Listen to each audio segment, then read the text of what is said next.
Seeking power entails opening ourselves to manipulation by power. Bruce Charlton. It is seldom explained explicitly, but experience of life teaches that those who seek power are thereby made more vulnerable to power. In general terms, those who seek to manipulate the world thereby open themselves to manipulation by the world. And this applies whether the power sought is physical, material, or spiritual. There are many routes and reasons by which this happens, but the general principle seems solid. It is a Faustian-type bargain, as if reality tells us. Yes, you can impose your will on the world, to some extent, but the price you must pay for this privilege is that your will itself becomes subject to elements within the world. Why this should be a kind of law is perhaps abstractly explicable in terms of engagement, insofar as we engage with the world, for whatever purpose, we are engaged with the world. And influence flows both ways, whether we like it or not.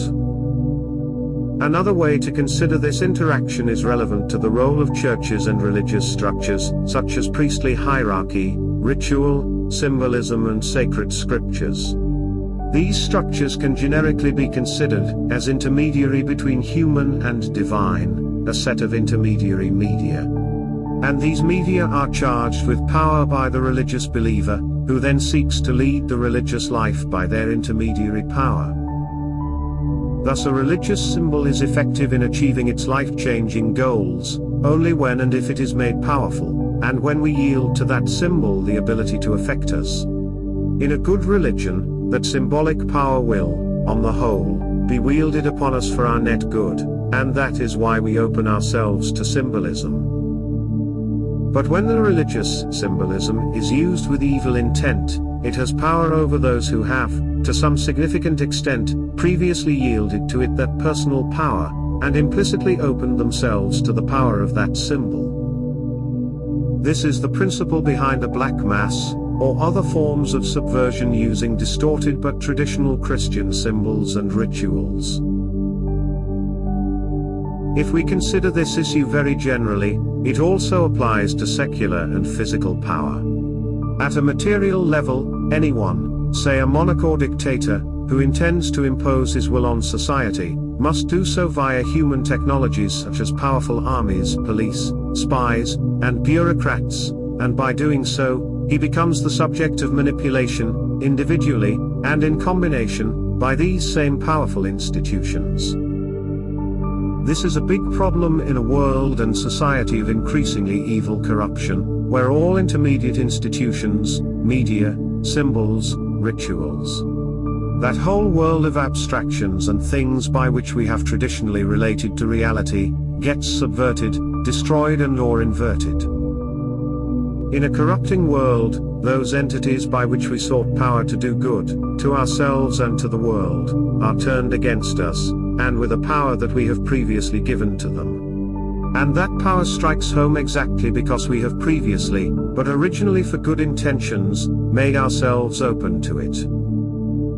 So, in battling the evil manipulations of the world, we are also turning against ourselves, turning against our own former convictions and intentions.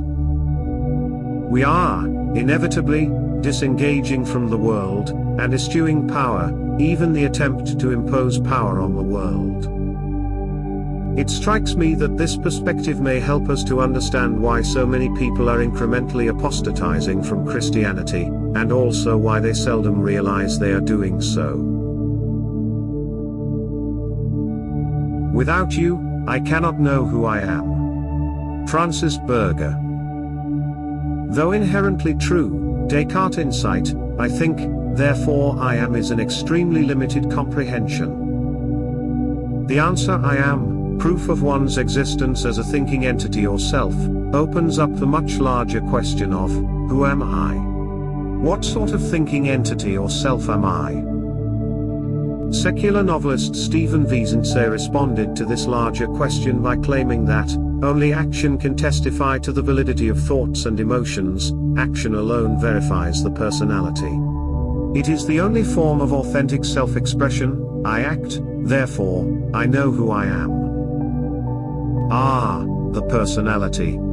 The validity of thoughts and emotions entails some form of thinking preceding the act, yet an act completed in atomized isolation will not reveal my personality as an actor or, least of all, to myself. Personality draws in thinkers like the Scottish philosopher John McMurray, who stated, "It is in and through my consciousness of other persons alone that I can know myself as a person. And there is no I without a you apostrophe dot dot dot. This mutuality of the personal is the basic fact of religion." So, where does that leave us? I think, therefore, I am becomes I act, therefore I know who I am. But I think and act, but it is only through the consciousness of other persons alone that I know who I am. Leading to I am and know I am because you are. And ending with without you, I cannot know who I am. Above the nested agendas of human and group self-interest, there is the Sorathic agenda of destruction. Bruce Charlton. From where I see things, it seems very clear that the powers of Sorathic evil have the whip hand in globalist policy already and increasingly, and in nothing is this clearer than the fact that their friends, those nations, entities and persons, whom they support, are subject to escalating destruction. Thus the nation over whom the Fire Nation and NATO are at war, have been massively and monolithically supported by the global establishment, and that nation has been destroyed. In the ongoing Arrakis conflict, the Choam nation that is unconditionally supported by the international totalitarians, is in practice, surely this is obvious, being set up for complete annihilation. And the main base of operations for worldwide and multinational evil, namely the USA, is itself being actively destroyed in a multi-pronged strategy of escalating an unwinnable world war, destruction by colossal cross-border invasion, and by the degradation then inversion of all major social institutions, encouragement of race war, and progressive elimination of sustainable native population reproduction, social and biological. In other words, everywhere and always, the strategy is that nation gets pitted against nation, nations are subverted and encouraged, compelled to fight other nations, trade is inhibited prevented disrupted, socially harmful and anti-human policies are supported all round and by many routes. It is facile but foolish to suppose that all this destruction can be explained by seeking to unmask self-interest, whether in terms of money or power, or by tracing the origins of evil to a particular nation or group. No nation is exempted from the plan of destruction, all groups are included, and the more a nation or group is supported by the global totalitarian establishment, then the more that nation group is controlled, and the more complete the annihilation that is planned for it. Note, whatever human beings may involved at this top hierarchical level, the core strategy is demonic in origin. For demons the humans are disposable tools. Also, demons are immortal spirits, hence they are not human, and indeed, for various reasons, anti-human. No matter how total the annihilation of the human world, demons will personally survive, and the lethal corruption of men to demonic purposes is indeed their main source of pleasure, as well as energetic sustenance.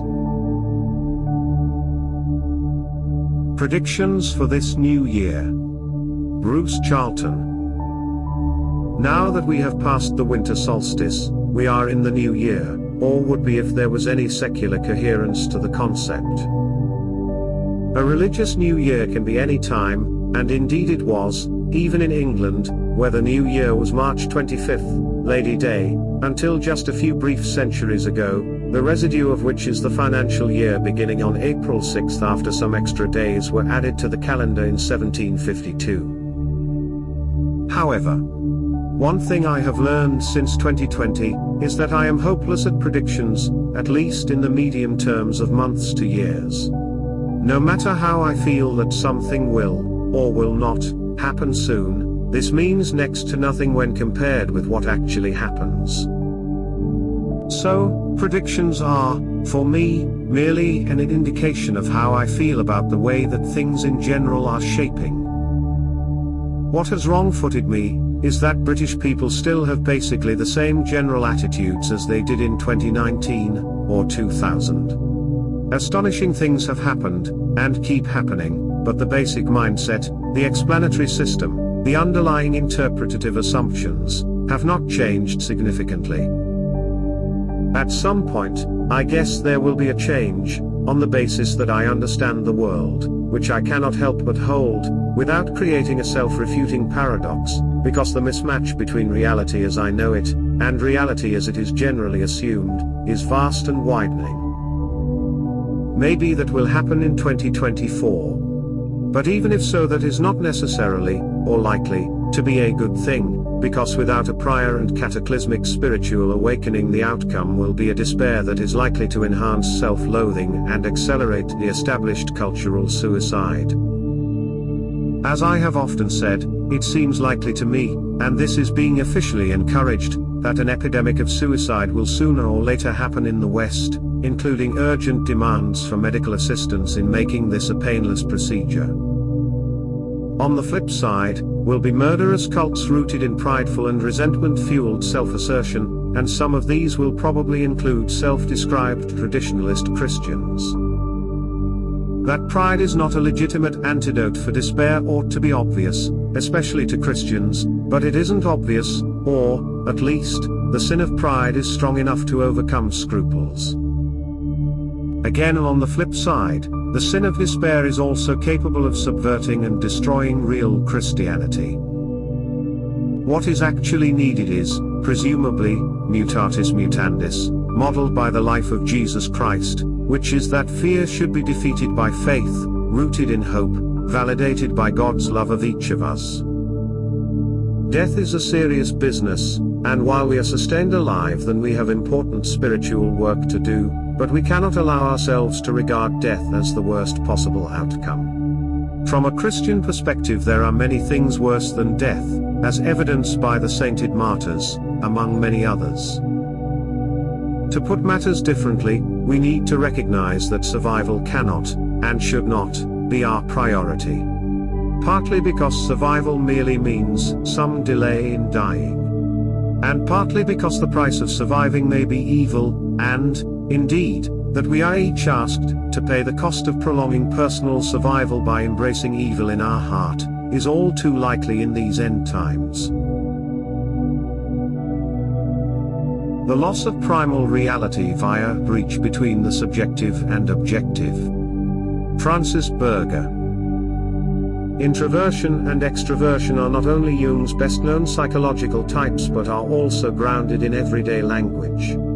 Even those unfamiliar with Jung's work know introverted means inward turning and extroverted means outward turning. Thus, an introverted person is more inclined to be shy, withdrawn, and reserved, while an extroverted individual is bold, outgoing, and sociable. As is the case with most classifications, the difference is relative, and it is quite common for an individual to be both introverted and extroverted at the same time.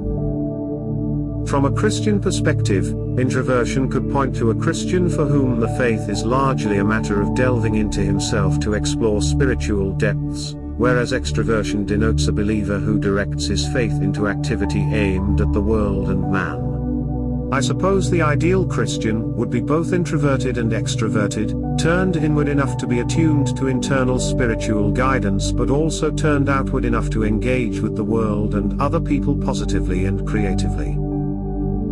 Nikolai Berdyaev was among those who believed that a blend of Christian introversion and extroversion was desirable. At the same time, he also discerned the danger of distorted introversion and extroversion.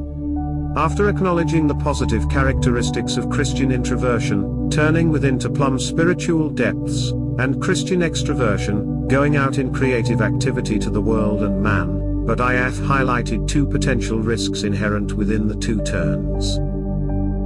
To what extent may introversion mean egocentricity and extroversion mean estrangement and exteriorization?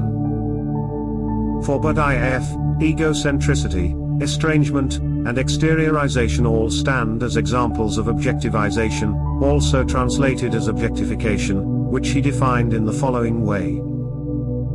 In objectification there are no primal realities, but only symbols. The objective spirit is merely a symbolism of spirit. Spirit is realistic while cultural and social life are symbolic. In the object there is never any reality, but only the symbol of reality. The subject alone always has reality. Therefore, in objectification and its product, the objective spirit, there can be no sacred reality, but only its symbolism. In the objective history of the world, nothing transpires but a conventional symbolism. The idea of sacredness is peculiar to the existential world, to existential subjects. The real depths of spirit are apprehensible only existentially in the personal experience of destiny, in its suffering, nostalgia, love, creation, freedom, and death.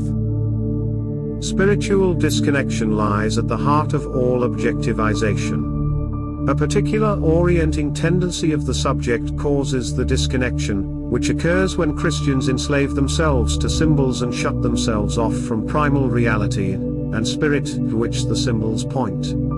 Symbols are objects, but also intermediaries, bridges connecting a subject and primal reality.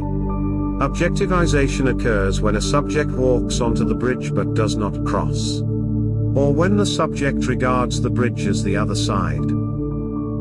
Concerning Christian introversion, egocentricity occurs when the individual turns away from the world within himself and becomes enclosed, engulfed by his ego, and focused only on himself without taking note of the world or other people.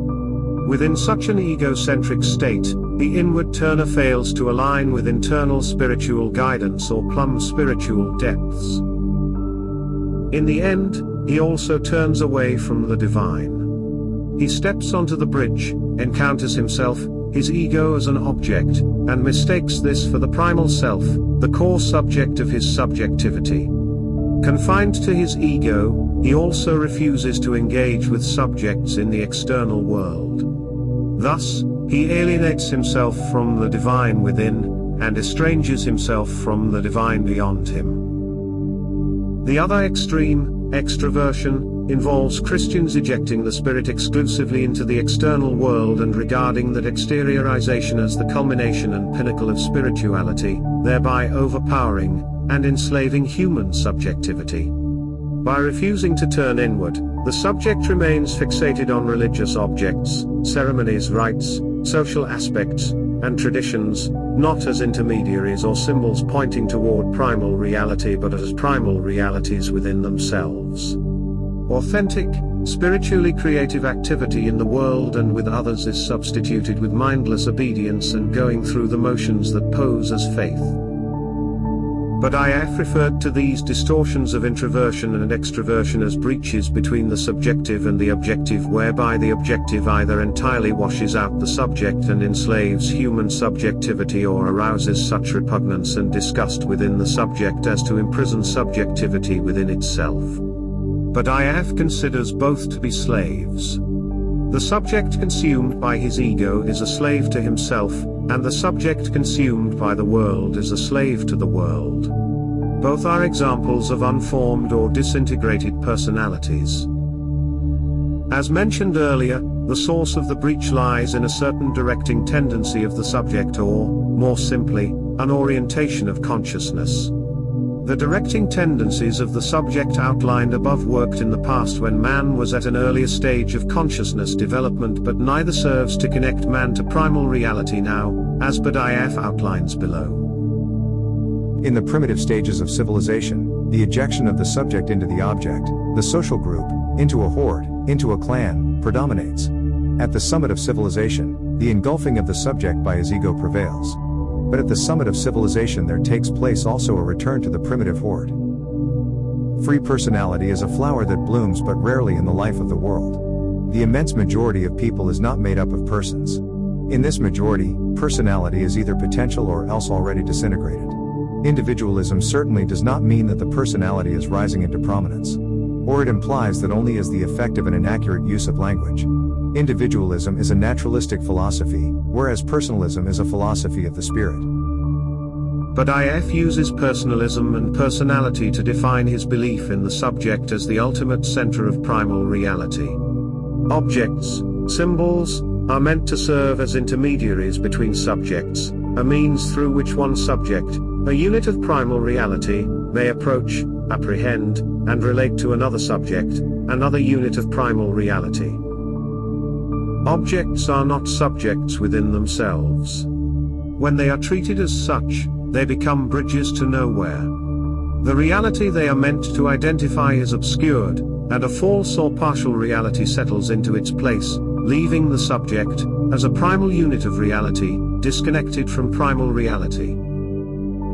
The withdrawn, egocentric Christian cannot connect to reality because he is too ensconced within his false self to approach primal reality. The outgoing, external Christian cannot connect because he has turned away from himself as a unit of primal reality in favor of religious objects, which he regards as the very epitomes of spiritual reality rather than merely as bridges to spiritual reality. Neither approach works anymore. Some blend of the two seems to be required to attain IF's philosophy of spirit, which addresses another question concerning the crisis of symbolism, which has experienced the greater disintegration. The symbol serving as a bridge to primal reality or man's consciousness of primal reality as primal reality, starting with himself as a unit of primal reality. A church falling into ruins. William Wildblood. I was slightly ill over Christmas, possibly with the dreaded COVID since work colleagues who still, test for it and who had similar symptoms did have that ailment. Basically, a nasty cold, no fun but hardly the end of the world. But it meant I didn't go to church on Christmas morning for the first time in many years. I'm afraid to say I was quite relieved not to have to do so. When my parents were still alive and I spent Christmas with them, we would go to a small country church in Wiltshire. St. Martin's in Bremhill was originally built around 1200, though not much is left from those days. It was altered in the mid-19th century but still has a 14th century tower and some Tudor stonework as well. The font is even older. When I went there, which was most Christmases between 1986 and 2006, the service was the traditional Church of England one using the Book of Common Prayer and the King James Bible. The vicar was a grey-haired, red-cheeked ex-tax inspector. There is a good precedent for that, whom we would sometimes join for a drink in the local pub after the service. The atmosphere was cheerful but reverent, and the congregation was a mix of local country people plus a few outsiders like me. It was the sort of thing you might have seen in England for centuries. Most people there were probably not full believers, but they respected and maybe even loved the tradition. They may not have been able to give themselves to it wholeheartedly, but they knew it was better than anything that came after it. Now, in the Church of England, tradition is dead and most people think we are well rid of it.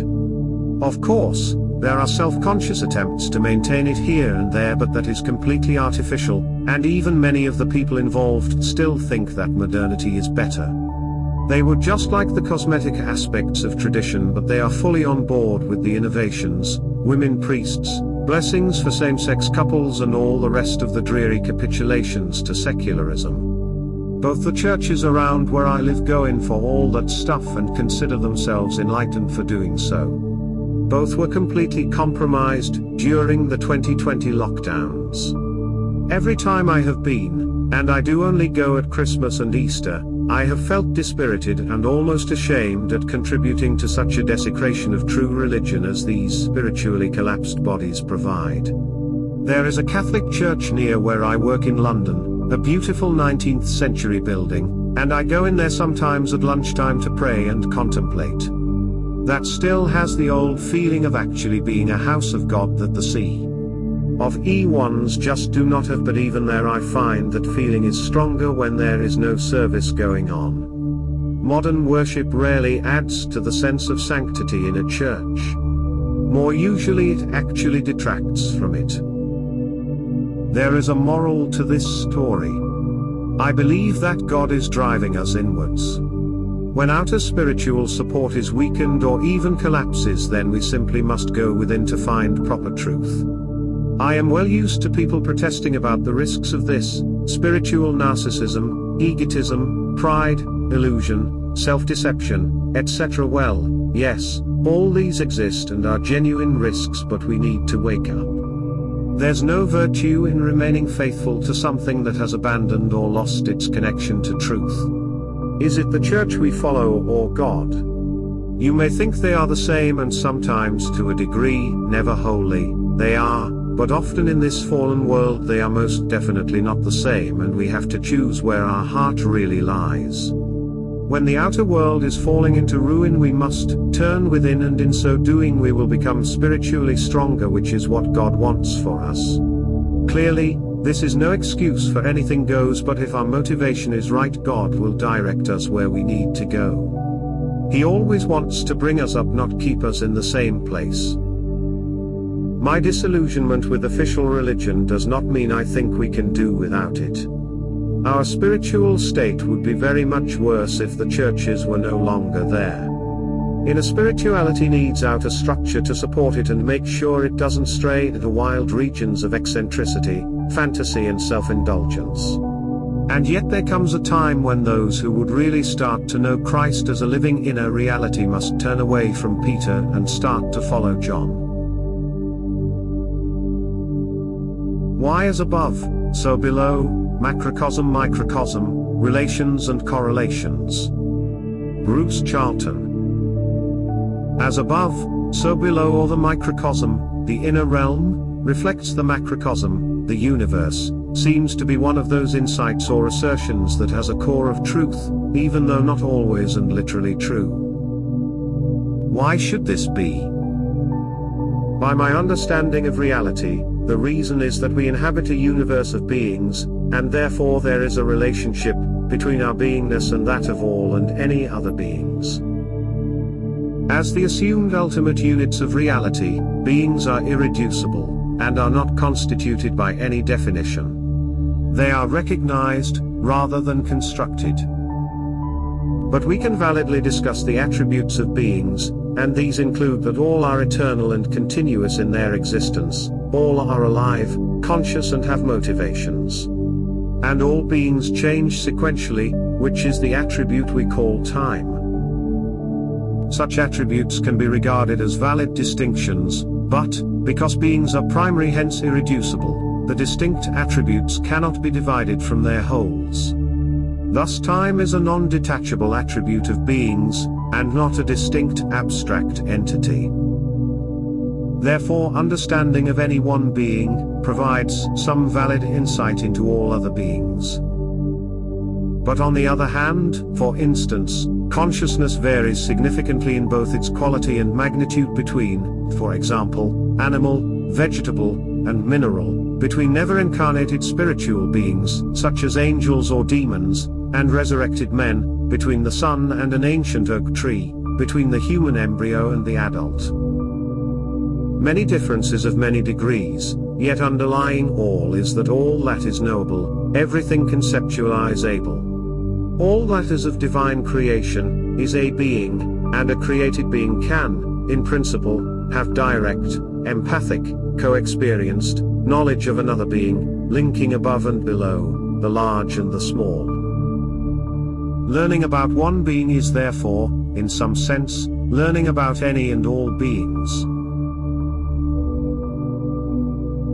Rough notes on symbols, consciousness, primal reality, etc. Francis Berger. I'm in the process of reviewing and clarifying some things concerning symbols and the evolution of consciousness. What follows are some very rough, uncrafted notes going over less than original concepts. Not the most exciting blog reading, I'm sure, but it's something I needed to do. Before symbols, primal reality engulfed human consciousness. We were essentially at one with, united with other primal units of being, but our awareness of ourselves as primal units within that primal reality was dim. More accurately, our submergence and engulfment limited our ability to add creatively to that primal reality. We knew primal reality directly, but too directly. Symbols helped separate us as primal units within reality. However, they also distanced us from primal reality. As symbols became more complex, we, as primal units of reality, surrendered our union with primal reality in favor of symbols, signifying primal reality. We formed communities and, eventually, civilizations around these symbols and became at one with these civilizations of symbols. We no longer participated in primal reality at a primal level. Our participation and knowledge of primal reality became increasingly symbolic. More aware but less direct. The symbol communities and civilizations required loyalty and obedience to the symbols connecting to primal reality. Instead of being submerged in primal reality, we became submerged in communities of symbols signifying or pointing to primal reality. Such communities and civilizations worked as long as the symbols attempted to serve as sincere intermediaries to primal reality.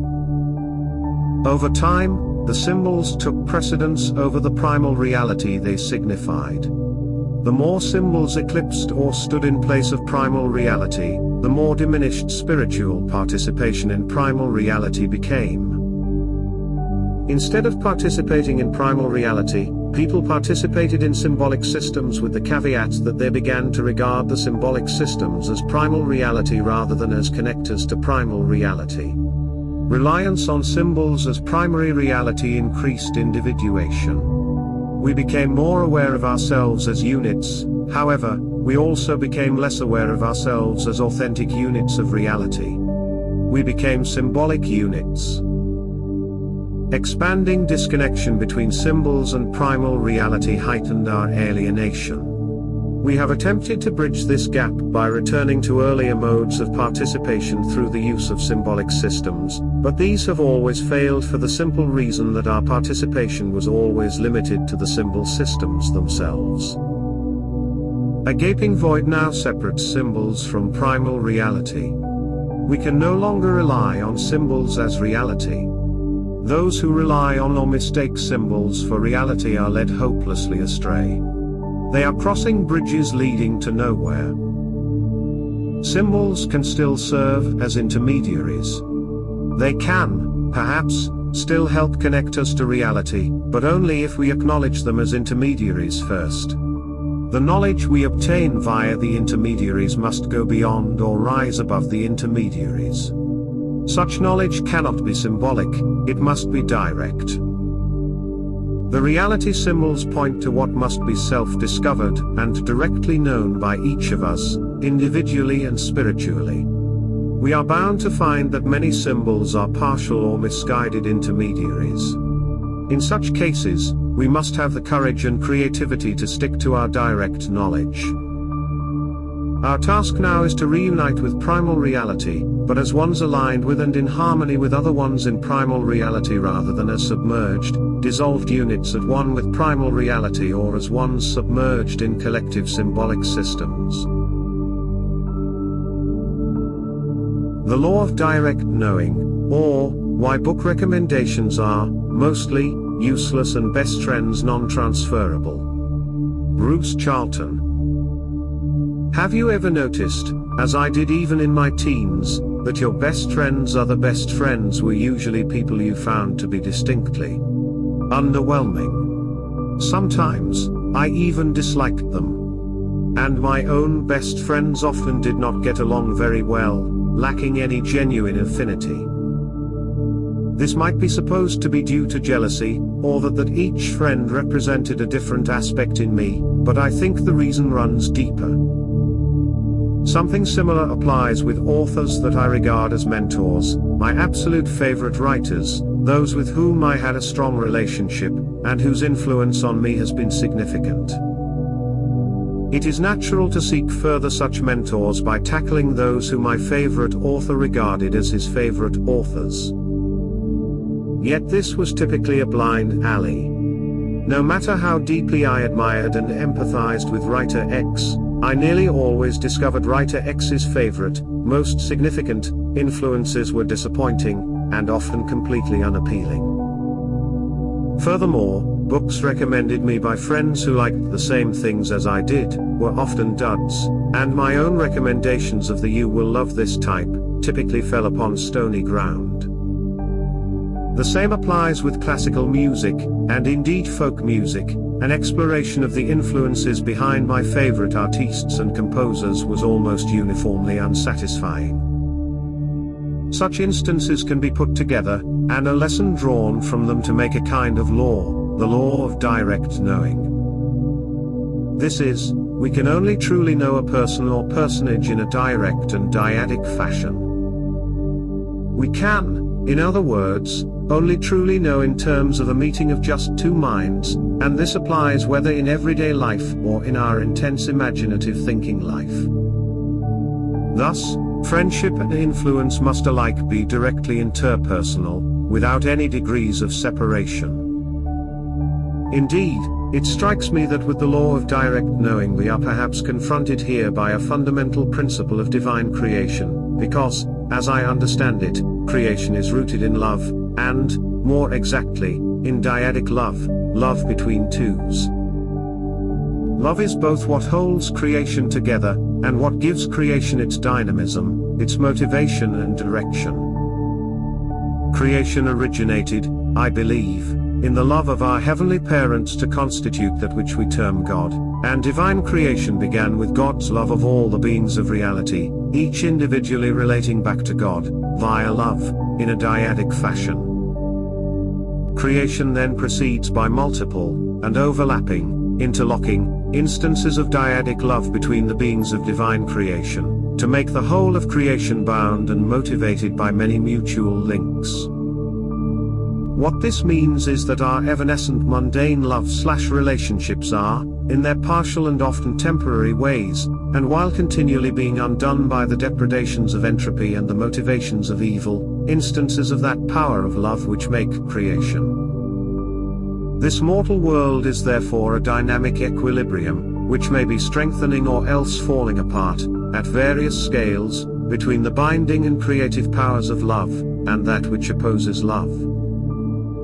And, at least, for Christians, heaven can be understood as the place where such dyadic relations are permanent and pure in their nature, such that creation becomes wholly positive and progressive. So that more and more of heaven is always being bound more and more strongly by the direct knowing of dyadic love. The Arrakis War has galvanized leftist radicalism and channeled it back into the mainstream. Bruce Charlton. As I feared, it seems that the Arrakis War has been successfully used to enthuse and inspire the idealistic and self-identified radicals of the left, has provoked a resurgence of the evil error of pacifism, and through support for the freemen has channeled this youthful enthusiasm safely into establishment control. People who were perhaps in danger of awakening to the demonic evils of the global totalitarian agenda, are now enthusiastically enlisted in a multitude of establishment-controlled protest and charitable activities, just like the good old 1960s, yay. Thus, the easily awakening desire of Westerners, and others, to do something to help, that is, a situation of which they are aware only very indirectly and via the major mass media, has inevitably led to working through and thereby revalidating already existing establishment-controlled channels, such as the UN. People who, 3 months ago, would have had nothing but disdain for the totalitarian globalist puppet masters of the UN, are now pouring all hopes into it, and following its machinations with avidity. Geopolitics is sexy again. Pseudo-edgy, covertly officially approved leftist radical protest is back in the mass media spotlight. Yet again, the desire to influence this world on a large scale, for whatever reason, is readily subverted and redirected into strategic support for the totalitarian agenda of evil. Yet again, Christians are being given a lesson that Christ's kingdom is not of this world, and we are yet again being shown that we absolutely need to fix our hopes beyond mortal life and this earth, and gain a perspective that sees life from a context of eternity. Yet again, we are being shown what is our business in this world, and what is not our business, what we ought to be placing as our personal and real priority, and what we should not be misled into thinking we understand, can affect, and ought to be working to change. The current intra-left civil war is top-down created and manipulated, both sides being manifestations of one will, such that whichever side we support in this fight, we shall be supporting the overall totalitarian strategy, the agenda of evil. And people have fallen for it yet again. His image can only serve as a guide. Francis Berger. Thou didst desire man's free love, that he should follow thee freely, enticed and taken captive by thee. In place of the rigid, ancient law, man must hereafter, with a free heart, decide for himself what is good and what is evil, having only thy image before him as his guide. I have referred to the passage above, taken from Dostoevsky's The Brothers Karamazov, as the best non-biblical encapsulation of what the essence of Christianity is. Following Dr. Charlton's incisive suggestions, I augmented the passage to include heaven, resurrection, and everlasting life. Thou didst desire man's free love, that he should follow thee freely into heaven, enticed and taken captive by thee.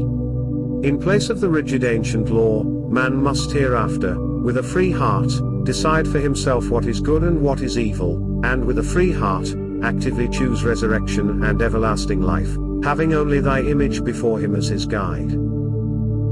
The augmented passage above still serves as my touchstone concerning the isness of Christianity. Upon reviewing this augmented passage today, I was struck by the limited role of the symbols within it. Two references to symbols appear. The first, the ancient rigid law, is supplanted, while the second, the image of Jesus, is only meant to serve as a guide. The limited role of the symbol within the original Dostoevsky passage is significant, particularly when juxtaposed against freedom, which appears 3 times in the passage: free love, follow freely, and free heart. The rigid ancient law and the image of Jesus within the passage are intermediaries. The passage clearly states that the ancient law no longer serves, that it can no longer act as a bridge between the subject and reality. The image of Jesus, on the other hand, does still serve as an intermediary, but only as an intermediary. The image is a guide, not a final destination. It points to reality but is not reality in and of itself. It is worth noting that the bulk of the heavy lifting within the passage lands firmly on the shoulders of the subject. Jesus desires the subject's free love, love that the subject generates from within himself without the need for external influence, persuasion, or coercion. Jesus also desires that the subject be enticed and taken captive by him, but only by following him freely. Again, the absence of all external influence, persuasion, or coercion. Upon discerning the spiritual limits of the ancient rigid law, the subject must decide what is good and evil from his own free heart. Once again, the subject must decide, and he must decide with his own free heart, not his free mind, which is prone to wander into the realm of external symbols. And within all of that, the image of Jesus serves only to guide. The subject motivated by free love should follow Jesus freely and free-heartedly decide for himself what is good and what is evil. Without symbols and with the image of Jesus serving only as a guide, the subject must freely and directly know Jesus as the way, the truth, and the life. He must allow the image to guide him to that directly known reality. Lacking that, the subject only gets as far as the image of Jesus. Worship on the horizontal and vertical planes. William Wildblood. My last post observed that there seems a greater sense of the divine presence in churches when there is no service going on and no congregation in attendance. I was pleased to see that J.M. Smith of the Orthosphere agreed, and he wrote a splendid poem expressing the same sentiment. The obvious thing to ask is, why is this? Some people are solitary types who simply don't like crowds. I am one, but this is not the whole answer, though it may be part of it. Others find a greater closeness to God in silent contemplation than in public worship. This also is a partial explanation, but, again, it does not satisfy as the full reason. It may always have been the case that the tall pillars, lofty roofs, statues of saints and stained glass depictions of episodes from the Bible spoke more loudly to the visitor when there was no human distraction, but I believe that there is a deeper reason for this today than simply that a more inwardly focused nature feels closer to God in quietness and solitude. The key lies in understanding Matthew 7:21-23. How many people who profess Christianity really are followers of Jesus Christ? I know one cannot presume to judge the state of another person's soul, but one must ask how many believers really believe. Christianity is a supernatural religion, one whose whole purpose lies in what is beyond this world, but these days it is often reduced to a form of secular humanism with some added-on spiritual trimmings. There is a social aspect to Christianity, but it is vanishingly small compared to the spiritual. Love your neighbor as yourself must be one of the most misunderstood teachings. It does not mean love everyone. It does not even mean love your neighbor in the generally understood sense. If it did, then God clearly does not love us. It must be seen in the light of the commandment to love God. That is primary. Then, loving your neighbor means acting and behaving for his spiritual good. To reduce this love to the material plane is to radically misunderstand it. The material plane is not excluded, but it is very much subsidiary to the spiritual.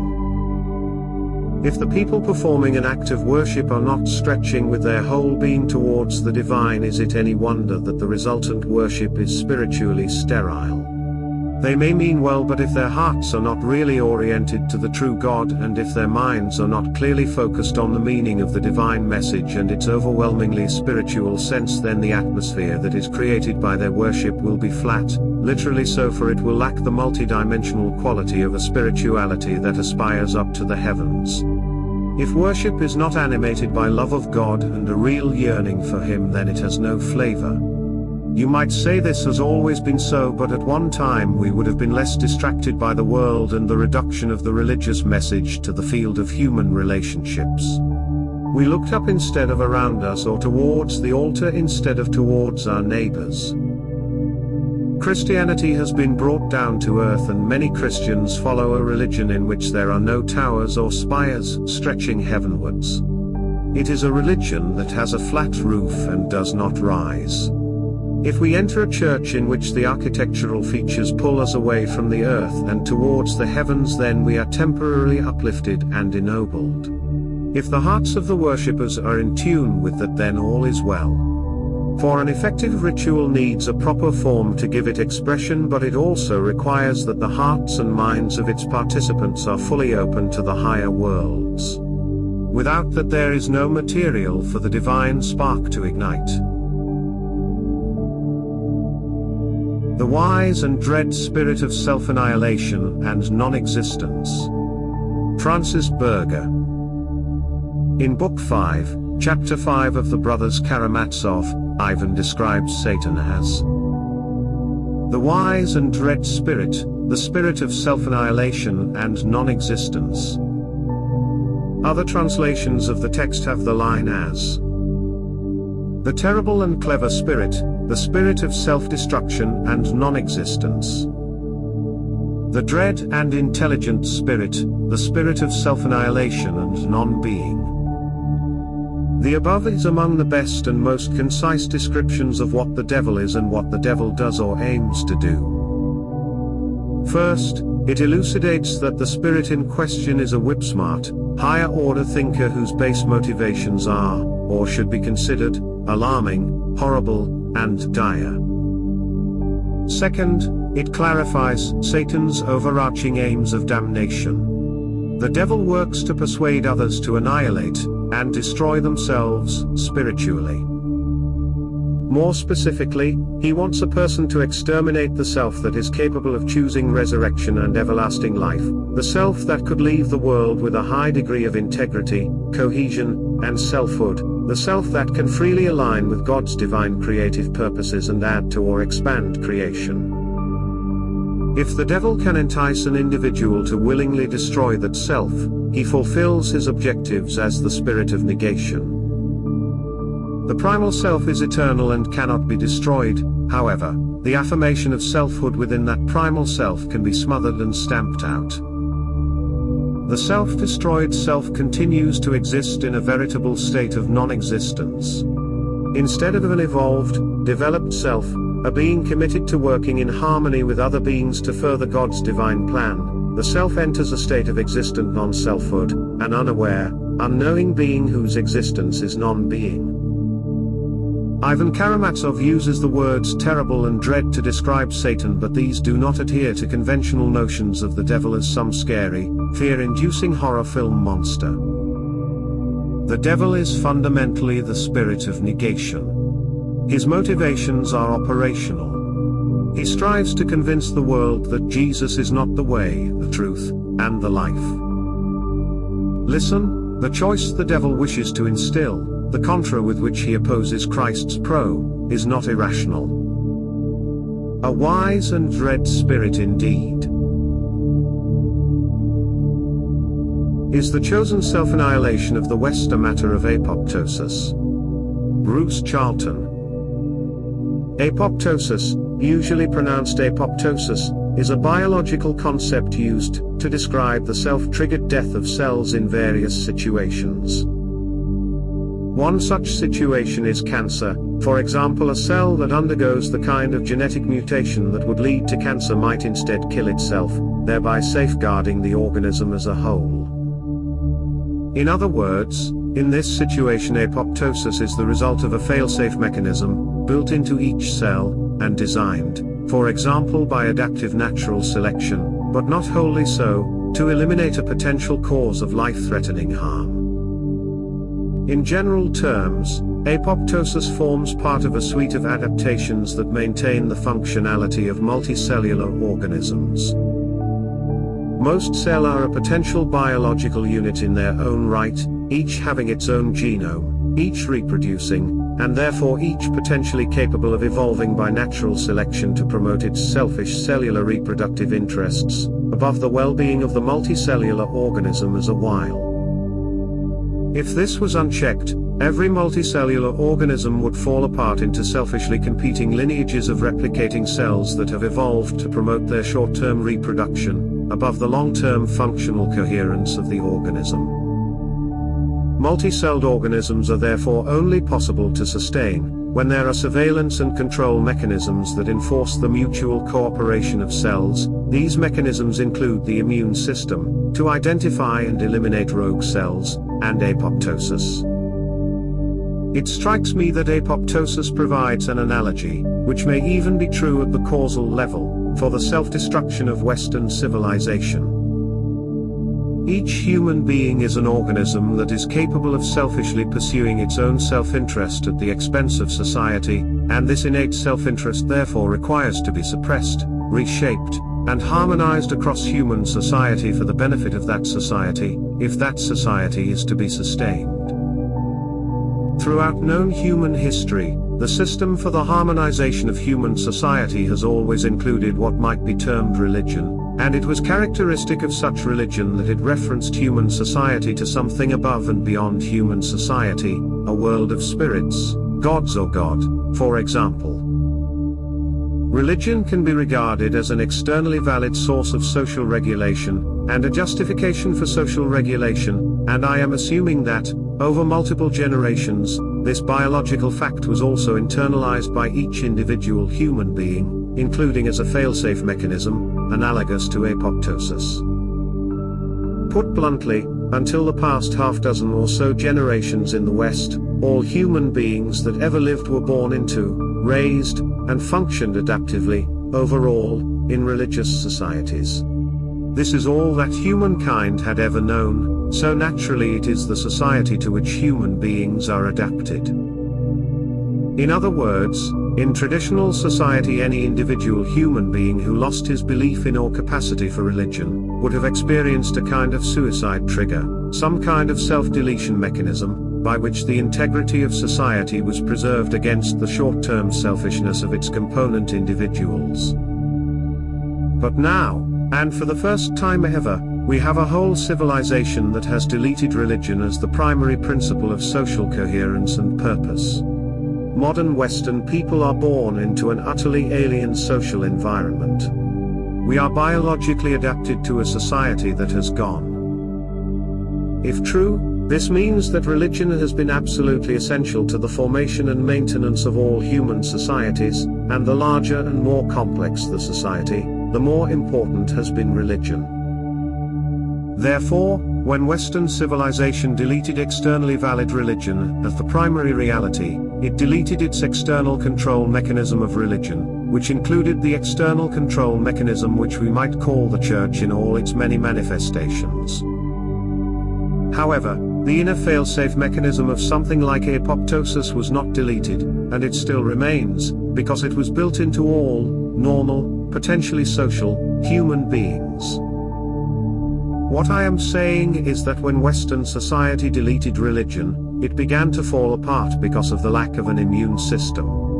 However, a non-religious society also triggered, and left unopposed, a self-destructive instinct in human beings. Therefore, individuals ceased to desire to reproduce, in order, implicitly, biologically, to eliminate their damaged and non-sustainable lineage from society. And also, in general terms, such people began to behave in ways that tended to eliminate their non-religious society, which was innerly recognized as not viable and dangerous. I am suggesting that, at an innate, inbuilt, instinctive level, not religious human beings may be biologically programmed to eliminate themselves, and also any society that has become non-religious. Oversimplified, the idea is that unconscious human psychology detects I am not religious, concludes that I am a threat and need to be eliminated, and this triggers innate self-destructive impulses that manifest in multiple ways, such as self-destructive attitudes, desires, ideology, evaluations, preferences, and behaviors.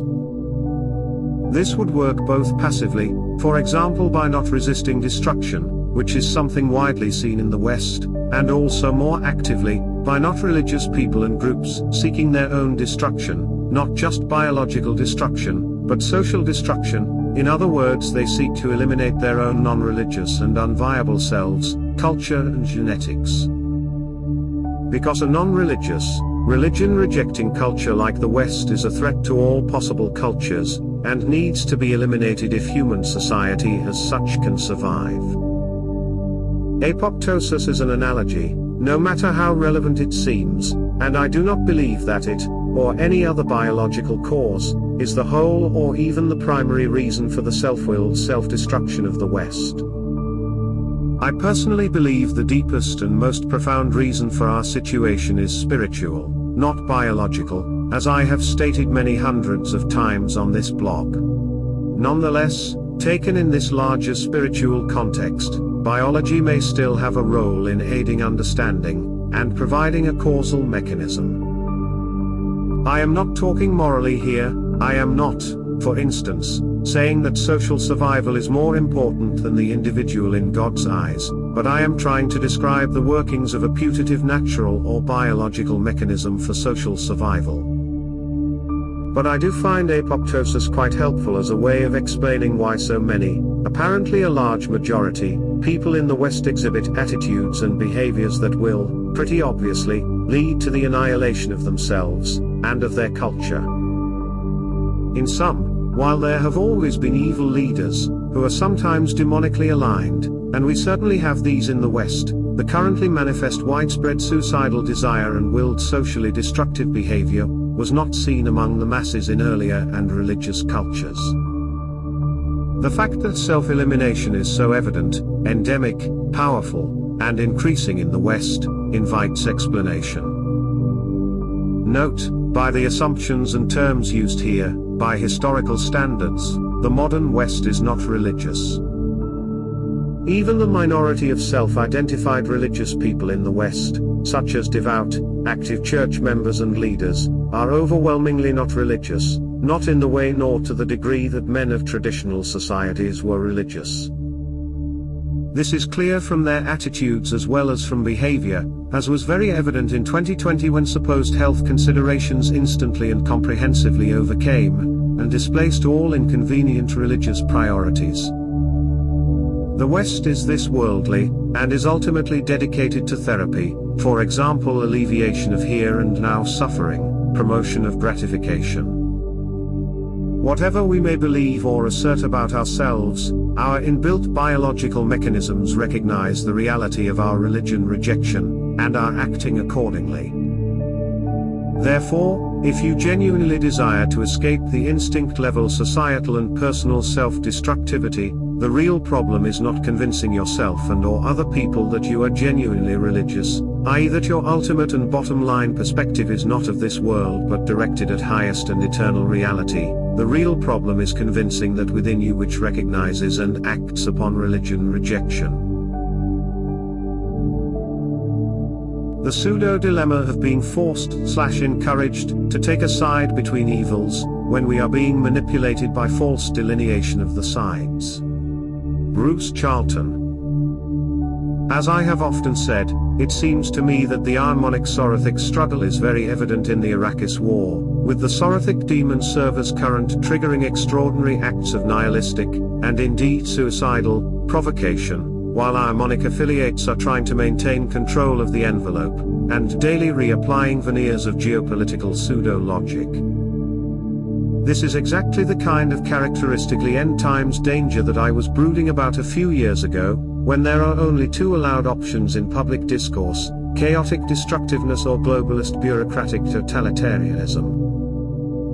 It superficially seems obvious positively to take the side of systemic evil, for example of favoring more peace instead of uncontrollable war, and then one too easily finds oneself, for example, pinning hopes on that deeply evil motivated organization, the UN.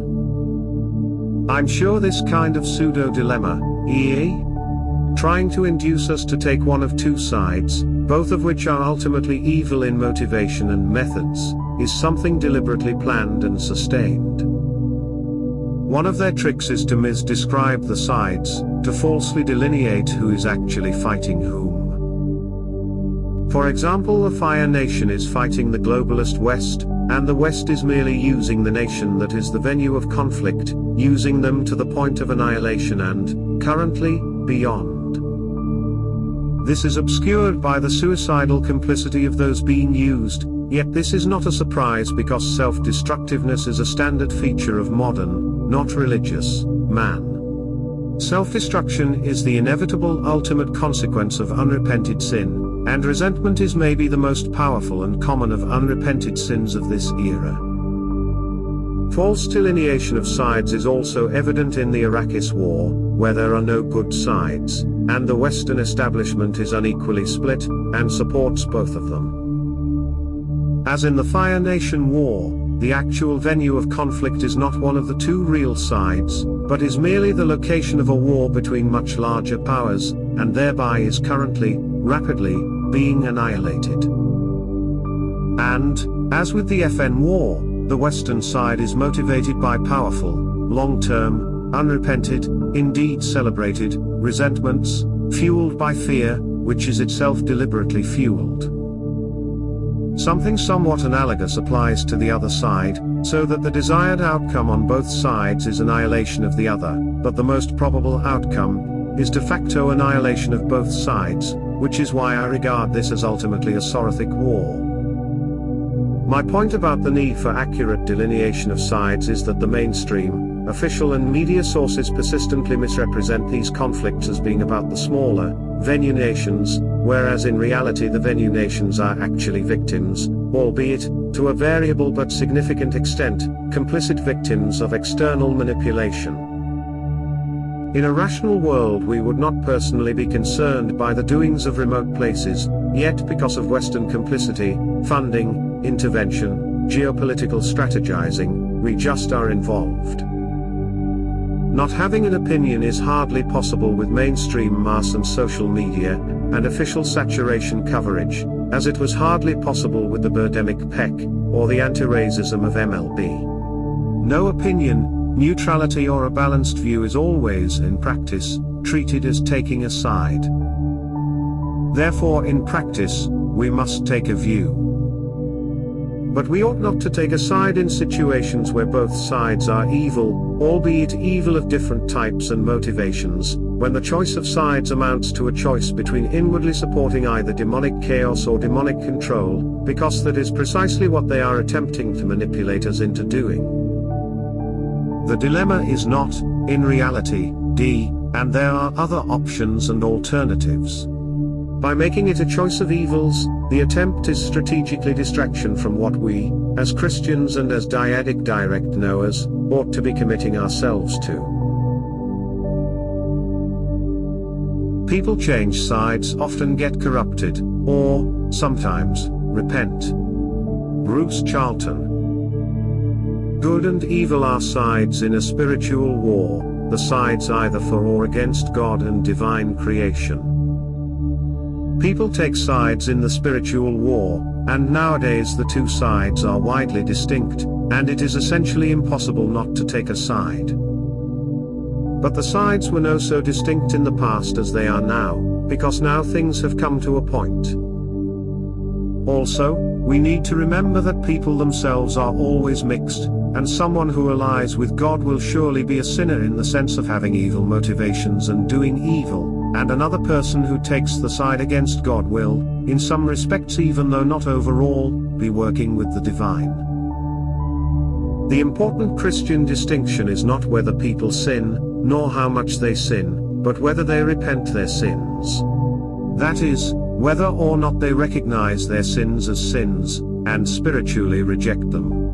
Ultimately sin is death, while repentance of sin is resurrected eternal life, so repentance means to follow Jesus Christ to heaven. Plus people change. Nowadays, in the West, people mostly change for the worse, that is, there are many-fold more people who change sides from good to evil than the opposite.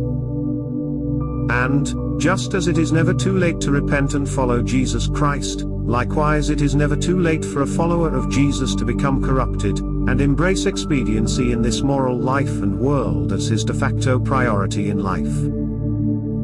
I have seen this so often among friends and colleagues, and especially among human groups such as nations/institutions/organizations/corporations/churches, that corruption and affiliation with evil are, statistically, normal. Indeed, the pattern seems almost like an inevitability, which is a reason why I regard these times as terminal, the end times. What is particularly dismaying is that track record seems almost irrelevant.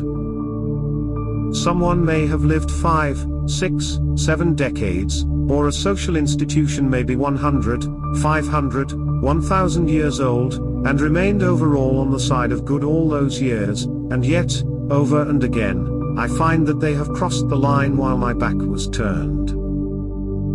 This happened to many people and institutions, and nearly all of the previously net uncorrupted churches, including Christian, in 2020.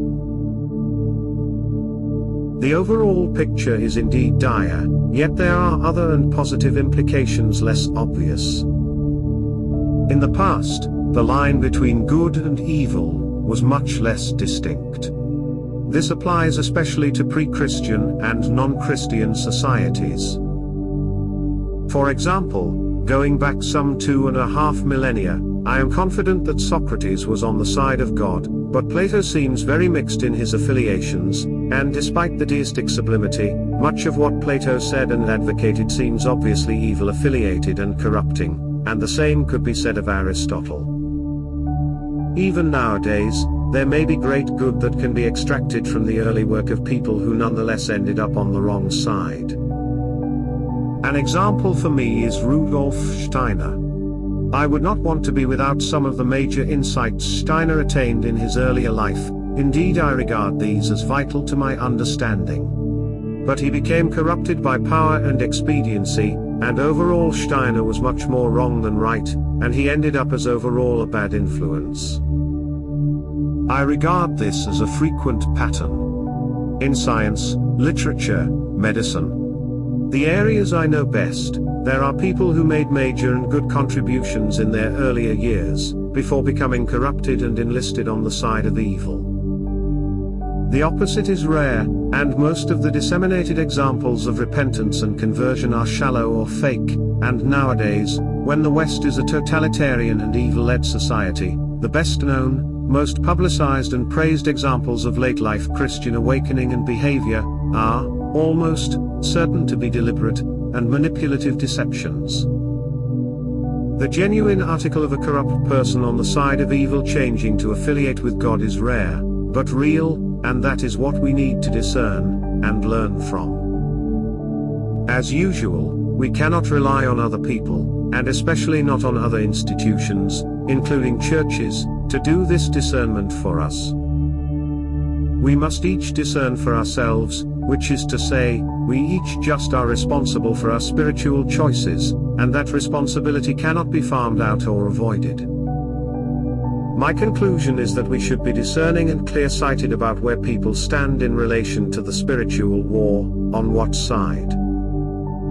But we also need to be aware that in the past people were more mixed than they are now, and good and evil not so clearly separated as now. And aware, also, that people do change throughout their lives, nowadays usually changing for the worse, and crossing from good to evil, and such a person's earlier work, dating from an era before they embraced corruption, may yet be of great value.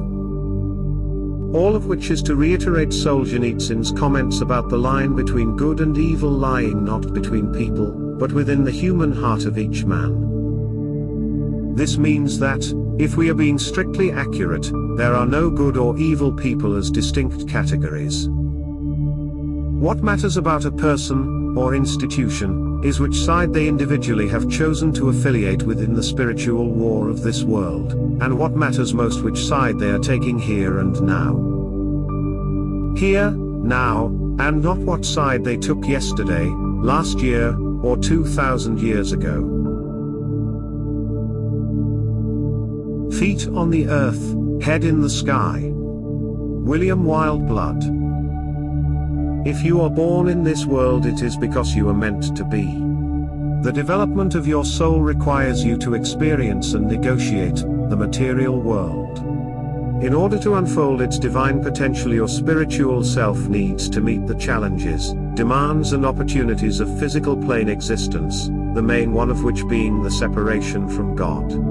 The spiritual self exists in a state of non-separation. I don't say union because this is not fully conscious as true union is. To reach the state of conscious union, is the whole point of the exercise. You are meant to be in the world, and therefore the tendency some spiritually sensitive individuals have to escape the pressures and exigencies of material life is, however understandable, wrong. We are in the world to be in the world. At the same time, the opposite form of behavior, which is to see this world as valid in its own right, is also wrong. We have to take the world seriously, but we also have to understand that, in itself, it is not important. This is what Jesus meant when he said we need to be in the world but not of the world. Many religious people nowadays are of the world. They do not have their head in the sky.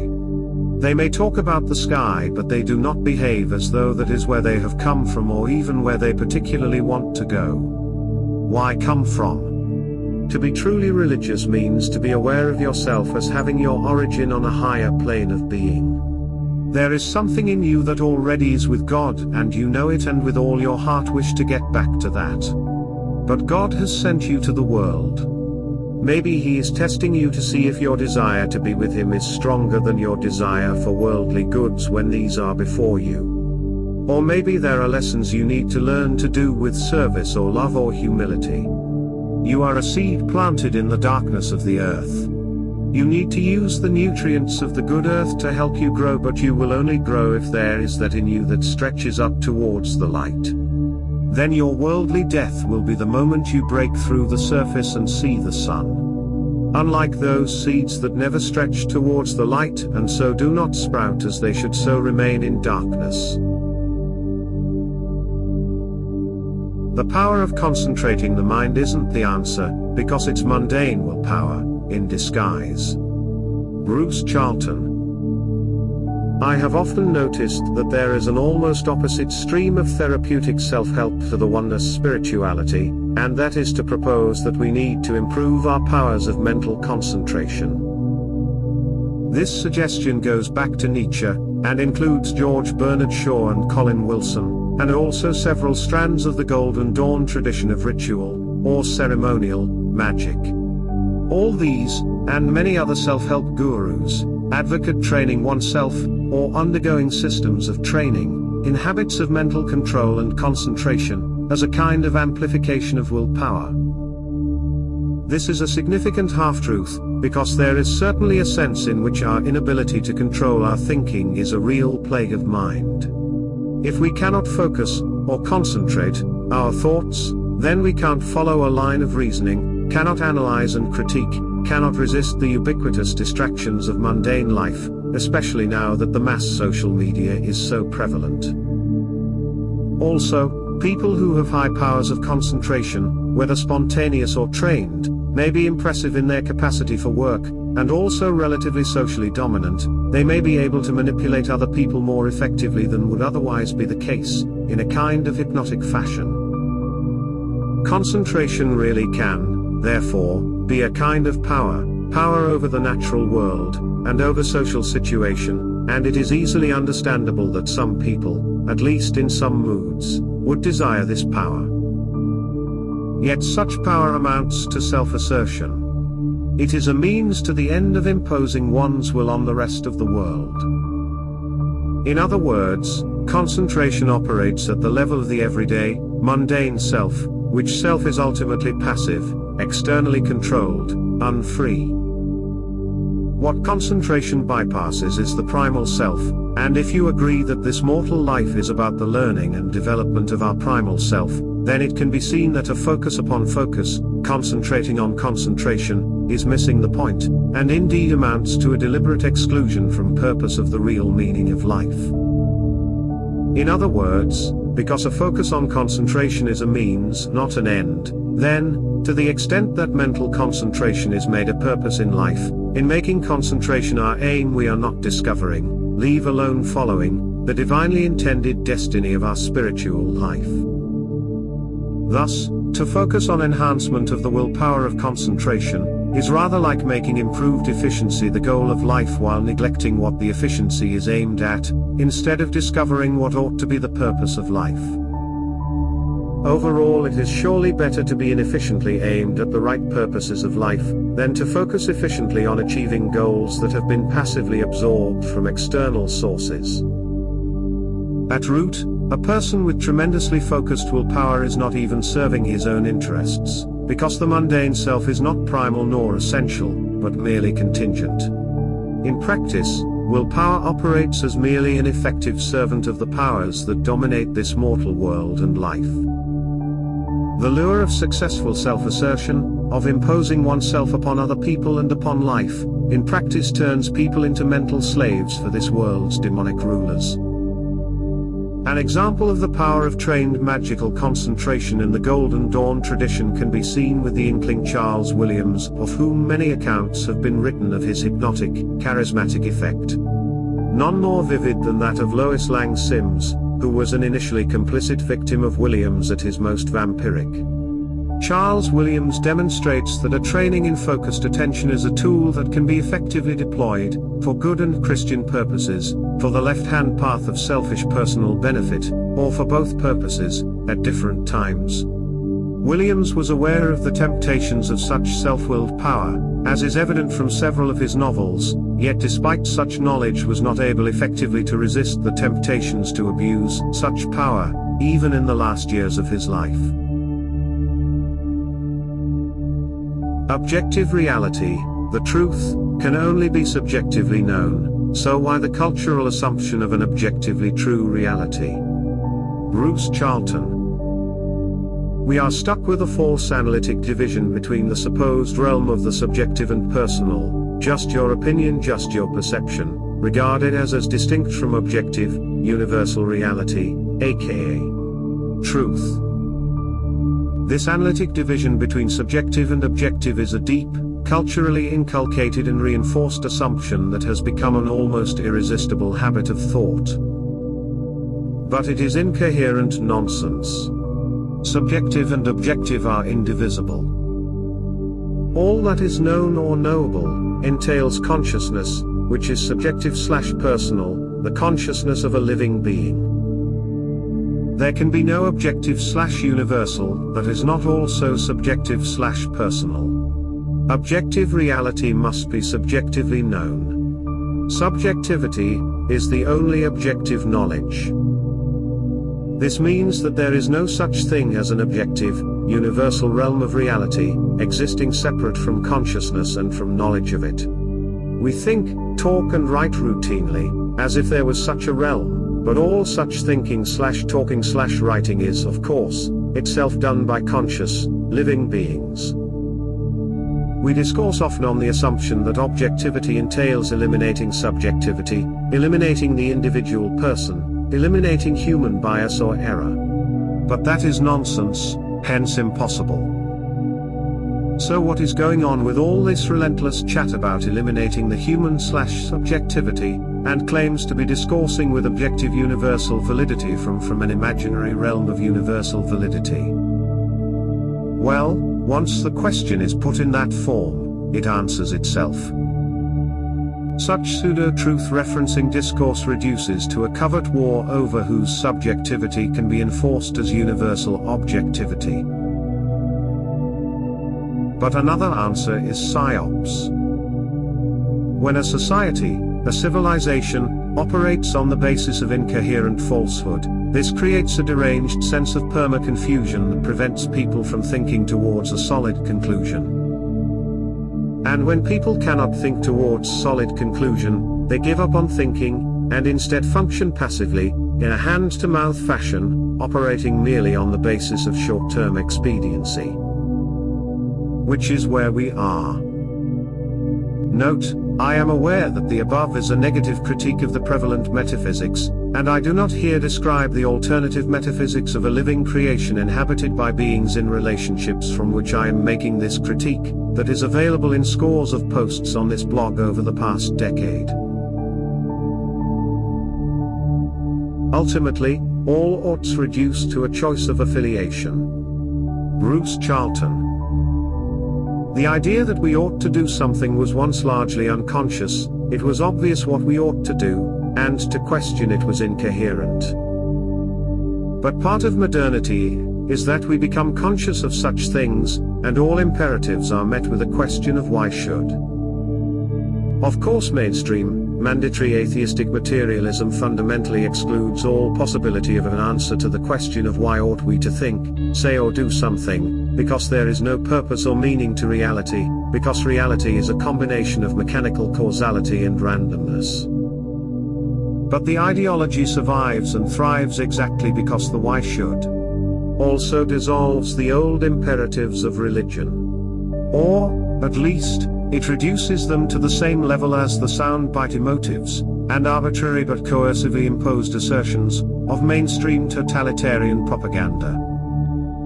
Yes, I hear your detailed descriptions of God and His plans and what He wants us to do, but why should I want all that stuff? In fact, I don't want it, but something else instead. Religion may describe the structure of a universe, or describe the underlying nature of God and man and divine plans, yet, at the end of the day, why should still stands. Because, even if one accepts that everything is made by God for some divine purpose, and even if human deviation from this destiny carries unpleasant or miserable consequences for us and or other people, such arguments are mere expediency, and does not address the question of should any more deeply than in our worldly mundane life. I mean that if rejecting God, or violating divine law, carries a horrible punishment, then this is not qualitatively different in terms of values, from the totalitarian rationale of do this, or else. If religious obedience is ultimately enforced by carrots and sticks calibrated against gaining putative pleasures and avoiding pain, this hardly amounts to a superior system of values. It amounts to God says this, or else, competing with the government/the police/my employer says this different thing, or else. Both are threats. One may be a worse threat, or a greater bribe than the other. One is here and now while the other is asserted to be eternal, but at root they are just competing expediencies. Who is to say that choosing one is morally better than choosing the other, if the choice is a calculus of predicted relative pleasure? Is there any escape from the utilitarianism of an individual seeking happiness, of some kind, in some way? Why is it ultimately better to take the side of God, rather than to oppose God? Is there any way of framing this question such that we are not merely kicking the can a bit further down the road?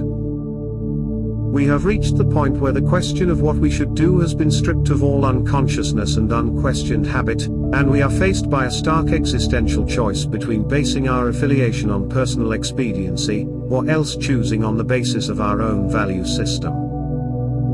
In other words, we either choose on the basis of what makes us happier, in the short or longer term according to preferences, or else we choose on the basis of what we think is right. Right, while accepting that this choice is not something we can justify to others, and, because it is rooted in a personal preference, it is not something we can say that others ought, objectively, universally, to do. Others may be set up differently, desire differently, have different preferences. I am saying that our decision of what we ought to believe, think, do, has become a matter so deep and so personal, that the choice becomes a matter of ultimate personal responsibility, a choice rooted first in what we are, and then in what we desire to be. Even the business of how we make this choice has become personal. Some people, most people, apparently prefer to hand over this choice to somebody else, whether society, the media, a church, a party, some implicit or explicit authority, or whatever. It seems wrong to me that somebody should eschew personal responsibility for ultimate choice of fundamental affiliation. It seems better that we be aware rather than unconscious of our fundamental choices. It seems better too that the choices be made clear and simple and easily comprehended by me, rather than complex and in obscurity. But of course all such wrongs and betters are again definitions that depend on ought. In the end, the only coherent way I can think about ought is that it depends on choices, and for me the fundamental choice is whether to take the side of God, or not.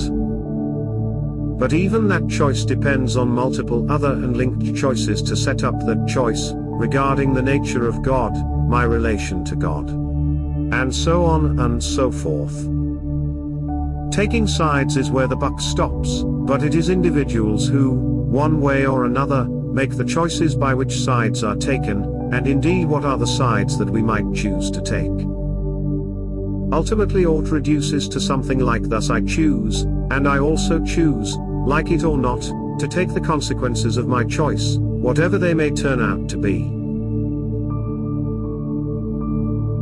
The primal self is positively transformed by direct knowing, not symbolic knowledge. Francis Berger. A short while ago, Dr. Charlton posted some intriguing thoughts about the primal self and theosis. My assumption is that we have a primal self, which could also be called our real, true or divine self, and it is this which is eternal, and has existed from eternity. My primal self is encased within a mortal and temporarily incarnated self, which is, approximately, our body and our personality, that which other people observe, and which interacts with the world. The process called theosis describes the transformation of my primal self, across a timescale of eternity, but at present intended to be achieved by interaction with, and learning from, the experiences of my mortal self in this world. So, if I succeed in my God-given task of learning from the experiences God has set up for me in this mortal world, then it is my primal self that is positively transformed by this learning. And it is this process of positive transformation of the primal self that can be called theosis. This model may explain why it is that theosis is not necessarily, or usually, observable in a Christian individual. Dr. Charlton's post started me thinking about the nature of learning from the experiences God has set up for me in this mortal world, and I have arrived at a tentative intuition: the bulk of the mortal life learning that directly impacts the primal self is probably non-symbolic, or more precisely beyond the symbolic. As far as I know, Dr. Charlton has more or less stated the same on his blog. During our mortal lives, we rely on symbols to serve as intermediaries between the subject and reality. Put another way, symbols, including language, point us in the direction of reality without being reality themselves. Well-motivated interpretations of symbols can help orientate us toward the truth and direct us to what we need to learn and understand. However, the essence of that learning and understanding must transcend the symbolic and be directly known. The primal self is positively transformed by experiences of direct knowing, not the symbols that may have guided us to the experiences of direct knowledge. This may help to explain why what is happening is that the primal self is being transformed positively and eternally, but the bodily behavior and actions, and personality-level motivations and thoughts, are not, or not usually, being transformed. Symbols may lead us to experiences of direct knowing, but it is difficult to imagine how direct knowledge can be translated back into the symbolic without losing its essence, or why this process would even be necessary. As noted above, this is a tentative intuition. However, I believe it may warrant some consideration, particularly when we factor in our current milieu of accelerated and ubiquitous symbol corruption, i.e., the expropriation, subversion, and inversion of symbols as intermediaries between subjects and reality, most frequently via the promulgation of the symbolic as reality, exacerbated by the increased use of AI and other virtuality technologies.